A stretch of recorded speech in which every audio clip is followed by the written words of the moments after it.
हे कमल नयन, ये तो घोर अन्याय हो रहा है। ये तो पशुता है। ये निर्ममता असहनीय है। जानता हूं महादेवी, जानता हूं, परंतु आप भी ये जान लीजिए महादेवी कि रावण के पतन की कहानी इसी रक्त से लिखी जाएगी। हे महादेवी, हर युग में ये होता रहा है और ऐसा ही होता रहेगा। अत्याचार रक्त की नदियां तो अवश्य बहाता है, किंतु अंत में उन्हीं नदियों में डूब जाता है। परंतु हे कमल नयन, अभी तो ऐसा लग रहा है मानो इन निर्दोषों का रक्त व्यर्थ जा रहा है। नहीं महादेवी, निर्दोषों, निर्बलों और दुखियों का रक्त कभी व्यर्थ नहीं जाता।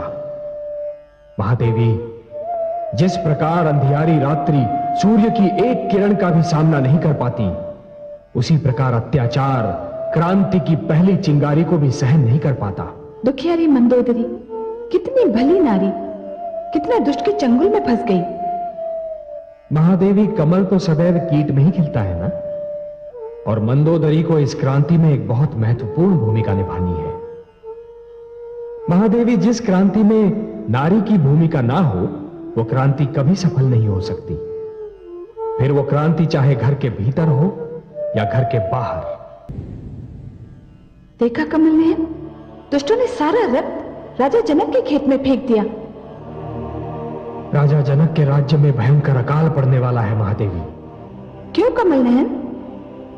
महादेवी, मिथिला की उपजाऊ भूमि बंजर बन जाएगी, क्योंकि जिस भूमि पर निर्दोषों का रक्त छिड़का जाता है, वो भूमि कुछ भी उपजाने योग्य नहीं रहती। किंतु हे कमल नयन, ये तो घोर अन्याय है। अपराध कोई करे, दंड कोई भुगते। निर्दोषों का ये लहू रावण के अपराधों का फल है, और दंड भोगेंगे तो क्या रे राजा जनक और उनके किसान, जिनकी भूमि बंजर हो जाएगी। महादेवी, विधाता के हर कार्य के पीछे कोई ना कोई उद्देश्य अवश्य होता है। यह तो असंभव है कि रावण को उसके अपराधों का दंड ना मिले, और राजा जनक के राज्य में अकाल का पड़ना, यह भी किसी नई कथा का आरंभ सिद्ध होगा। कैसी कथा? अभी मैं इससे अधिक कुछ नहीं कह सकता महादेवी। हाँ, इतना अवश्य जानता हूं कि इस नई कथा की नायिका भी आप ही होंगी। मैं? कैसे? ये न पूछिए महादेवी। नहीं पूछूंगी। मैं जानती हूँ जिस कथा की नायिका मैं रहूंगी, उसके नायक तो आप ही होंगी, और जिस कथा के नायक आप होंगे, वो कथा मेरे लिए संसार की सुंदरतम कथा होगी। वास्तव में वो कथा बहुत सुंदर होगी महादेवी। उस कथा का एक छोर राजा जनक के राज्य में और दूसरा छोर राजा दशरथ के आंगन में होगा। परंतु हे कमल नयन, जिन दो राजाओं के नाम आपने लिए, वो दोनों तो संतानहीन हैं। महादेवी, उन दोनों की संतानहीनता ही तो इस कथा का रहस्य होगा। हे कमल नयन, मिथिला नरेश जनक ने कितना सुंदर और कितना अनुपम निर्णय लिया है। इस संकट की घड़ी में वो अपनी किसान प्रजा की भांति खेत में हल चलाएंगे। उनका ये निर्णय सुनकर मेरा हृदय प्रसन्नता से झूम उठा है।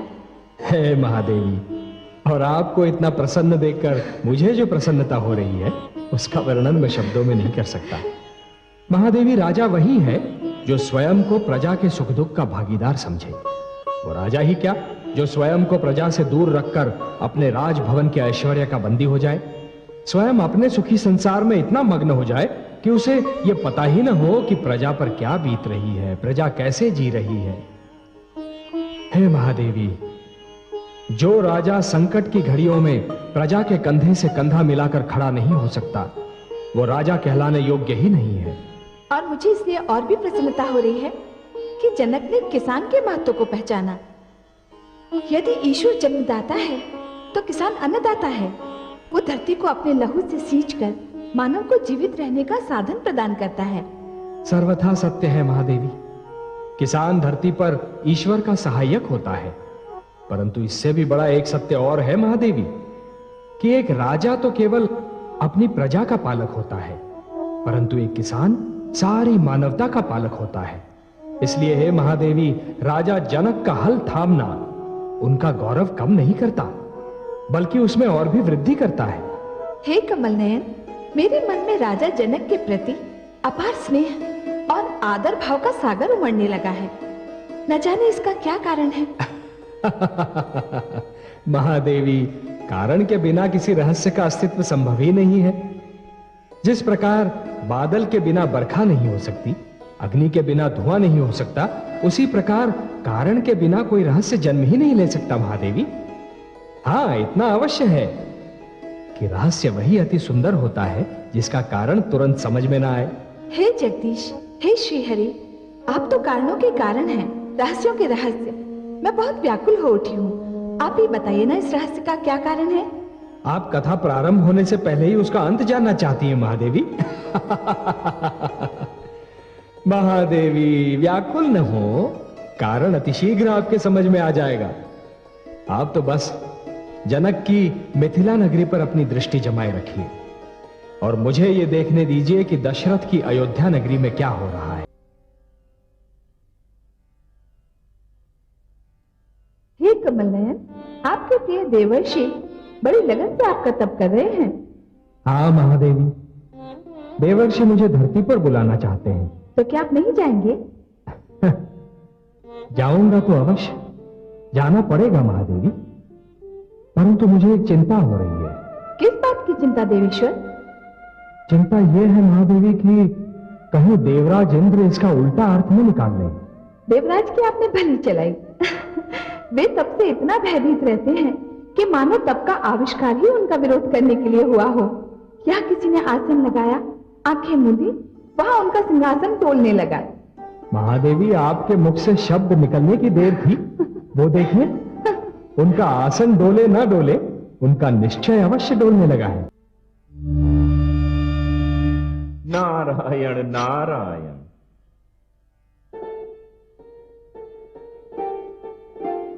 प्रणाम सर्वेश्वर। प्रणाम माते। बहुत दिनों से आप दोनों के दर्शन नहीं हुए थे, तो ऐसा प्रतीत हो रहा था जैसे जीवन में कुछ घट सा गया हो, तो नेत्रों की प्यास बुझाने आ गए। आप दोनों के दर्शन हो गए, मेरी तृप्ति हो गई। देवर्षि, हमारे भी अहोभाग्य कि आप पधारे हैं। क्या बात है देवर्षि, आज तो आपका मुख कमल पुष्प की भांति खिल रहा है। लगता है कोई महान अभियान सफल करके लौटे हैं। आपकी इसी बात पर तो मैं आपका दास बन गया हूं माते। आप मेरा मुख देखकर ही मेरे मन की बात भांप लेती हैं।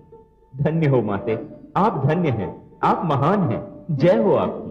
अरे देवर्षि, मैं भी तो आपसे स्नेह करता हूं, मुझे भी तो अधिकार है कि आपकी प्रसन्नता का कारण जानूं। हे जगदीश्वर, आपसे क्या छिपा है? आप ब्रह्मांड के सारे रहस्यों के ज्ञाता हैं, आप सब कुछ जानते हैं, फिर भी आप मेरे मुख से सुनना चाहते हैं कि बात क्या है? यही समझ लीजिए देवर्षि, पर बताइए तो सही। और ये भी बताइए कि आज आप कहां से चले आ रहे हैं? मैं कैलाश से आ रहा हूं। शिव शंकर और पार्वती के दर्शन के लिए? हाँ, उनके दर्शन करने को भी और उनसे वह बात कहने भी जो मैं आपको बताने आया हूं। अब आप बताइए भी, हमारी व्याकुलता और न बढ़ाइए। माते, सर्वेश्वर, मैंने उसे जीत लिया जिसे शिव शंभु भी न जीत पाए। किसे जीत लिया आपने? माते, मैंने कामदेव को जीत लिया। आया था मेरी तपस्या को भंग करने, बड़े बाण चलाए उसने। मैंने भी आंखें खोलकर उसे ऐसी फटकार सुनाई कि अपने बाण संभालकर भागते ही बना। माते, मैंने ये बात शिव शंकर को सुनाई तो उनका मुख उतर गया। माते, काम को जीत पाना कोई सरल कार्य नहीं है। आपने सत्य कहा, मैं अभियान जीत कर आया हूं, अब मुझे किसी का भय नहीं। कामदेव कभी मेरे पास आने का दोबारा साहस नहीं करेगा। अच्छा माते, अच्छा सर्वेश्वर, अब मैं चलता हूं, मुझे अपना तप पूर्ण करना है। प्रणाम सर्वेश्वर। प्रणाम माते। नारायण नारायण। कितनी दुख की बात है कमल नयन, देवर्ष के स्वर से अभिमान टपक रहा था। हाँ महादेवी, देवर्षि के इस व्यवहार ने मुझे भी चिंतित कर दिया है, किंतु मैं देवर्षि को अभिमान के हाथों नष्ट नहीं होने दूंगा।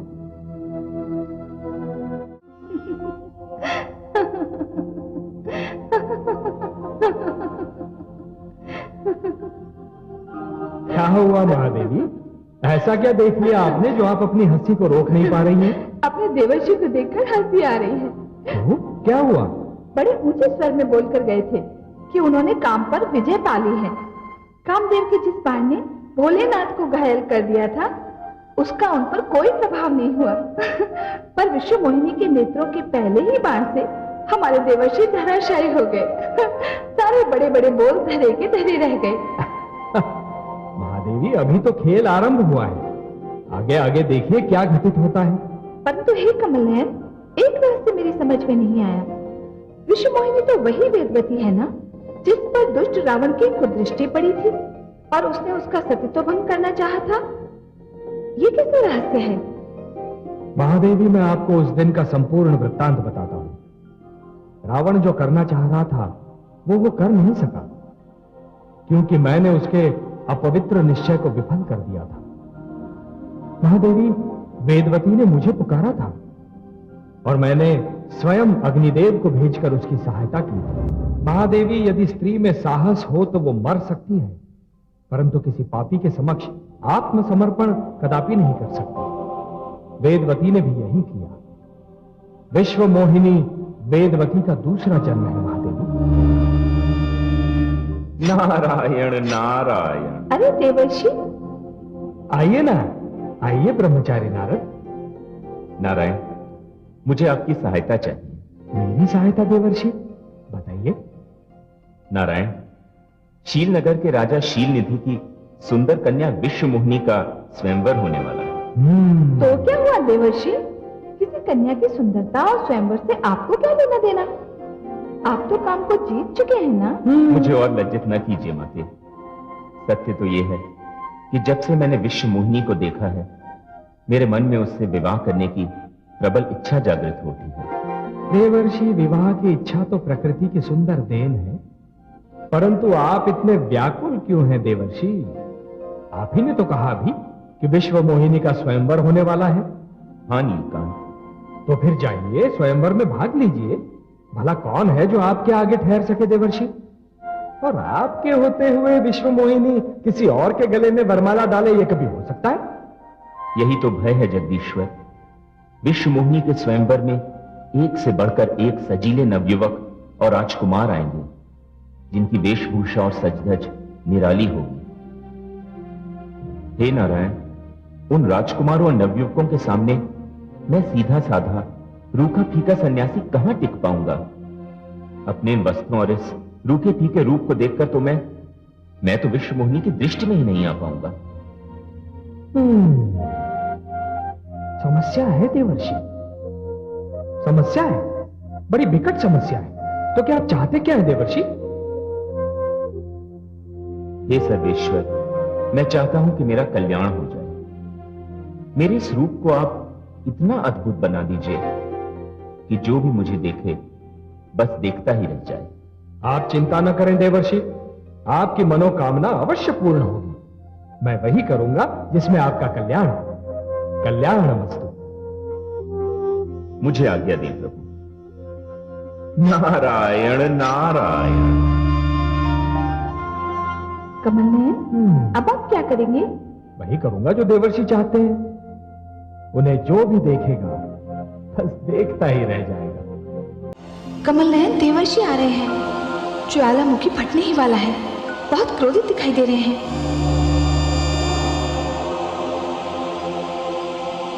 ये आपने अच्छा नहीं किया लक्ष्मी नारायण। मेरी जग हंसाई करवाकर आपने अच्छा नहीं किया। मैं आपको श्राप दे रहा हूं कि आप मानव योनि में जन्म लेंगे, अपनी प्रियतमा जीवन संगिनी के वियोग को झेलेंगे और मुझे जो रूप देकर आपने मेरी जग हंसाई करवाई है, उसी रूप को रखने वाले लोगों से आपको सहयोग और सहायता की भीख मांगनी होगी।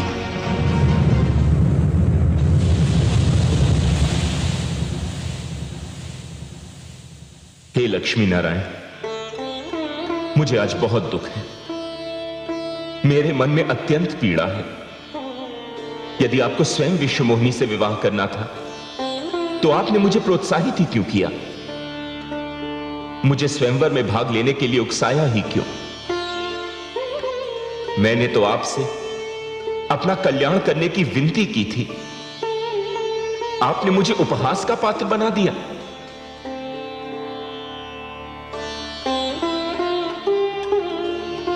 माते, माते, आप कुछ कह क्यों नहीं रही हैं? अपने पुत्र के अपमान पर आप कुछ बोल क्यों नहीं रही हैं माते?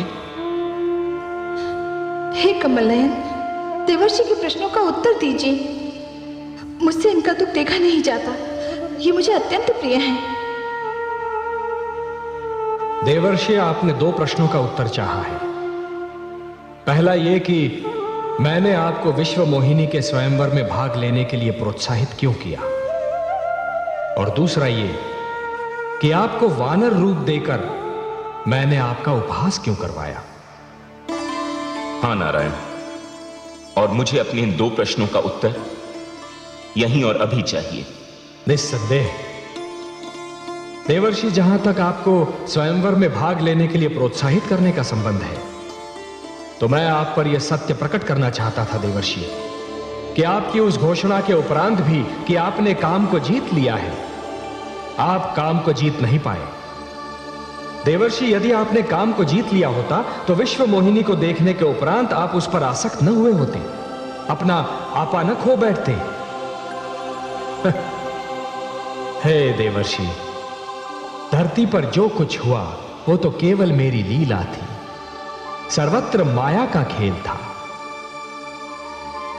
लीला थी, खेल था, माया थी? मैं समझा नहीं नारायण। हाँ देवर्षि, वेदवती आपके नारायण की भक्त थी, इन्हें पाना चाहती थी, परंतु रावण की दुष्टता के कारण उसके जीवन का अंत हुआ। तब उसने विश्व मोहिनी बनकर अपने आराध्य विष्णु को पा लिया। हाँ देवर्षि, देवर्षि नीचे देखिए, जहां आपको शील नगरी दिखाई दी थी, राजा शील का भवन दिखाई दिया था, विश्व मोहिनी का स्वयंवर मंडप दिखाई दे रहा था, अब वहां क्या है?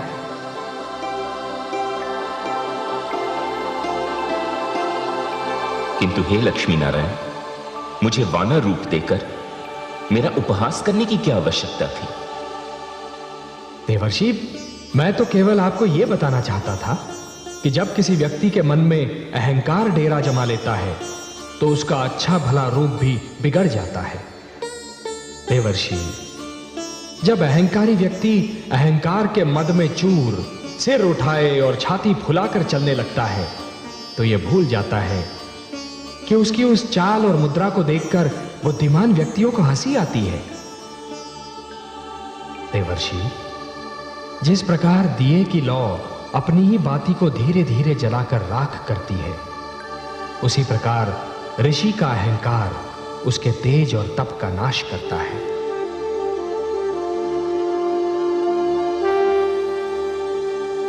हे ब्रह्मापुत्र, मैं आपके तेज और तप को अहंकार की अग्नि से बचाना चाहता था, वो आपका उपहास नहीं था।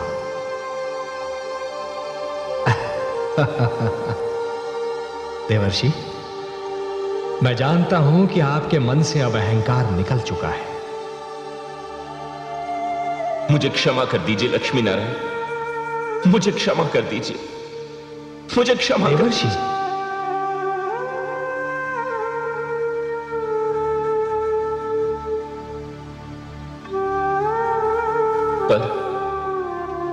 पर यह तो बहुत बुरा हुआ। देवर्षि, क्या बुरा हुआ? माते, मैंने अपने उपहास के आवेश में आकर नारायण को मानव योनि में जन्म लेने, पत्नी के वियोग को झेलने और वानरों से सहायता लेने का श्राप दे दिया। अब मैं क्या करूं? अब मैं क्या करूं नारायण? देवर्षि, आपका यह शाप सिर आंखों पर, और आपके इस शाप का एक अंश तो अतिशीघ्र रंग लाएगा। रावण के अत्याचार बढ़ते जा रहे हैं, मानवता करा रही है देवर्षि। और मानवता की कराह को मैं अनसुना नहीं कर सकता। और देवर्षि, यह भी तो संभव है कि आपके इस शाप में भी मानव कल्याण का महान उद्देश्य निहित हो। देवर्षि के शाप से मैं भी तो मुक्त नहीं हूं कमल नयन। महादेवी, हम दोनों को धरती पर जाना होगा। देवर्षि के शाप के कारण मुझे रघुकुल जाना होगा और आपका भी मिथिला नगरी में जाना निश्चित है। महादेवी, आप महाराज शीरध्वज के घर जन्म लेंगी। महाराज शीरध्वज के घर?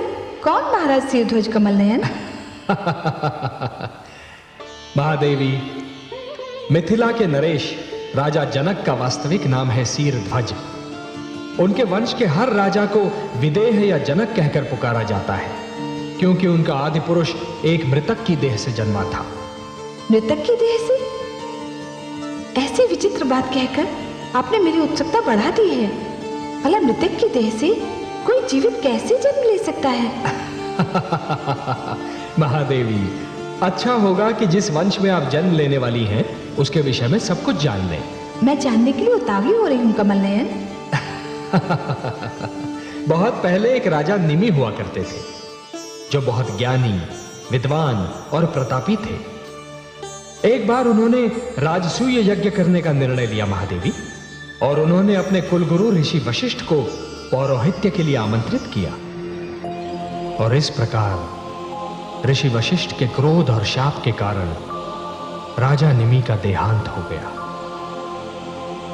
दुख तो यह था महादेवी कि राजा निमि बिना संतान के थे। उनके उपरांत उनके कुल का अंत निश्चित था। उत्तराधिकारी के बिना उनका विशाल राज्य सूना रह गया। पर महादेवी, ऋषि गौतम ने सप्त ऋषियों से सहायता मांगी और उन सब ने मिलकर राजा निमि की मृतदेह से संतान प्राप्ति का अभियान आरंभ कर दिया।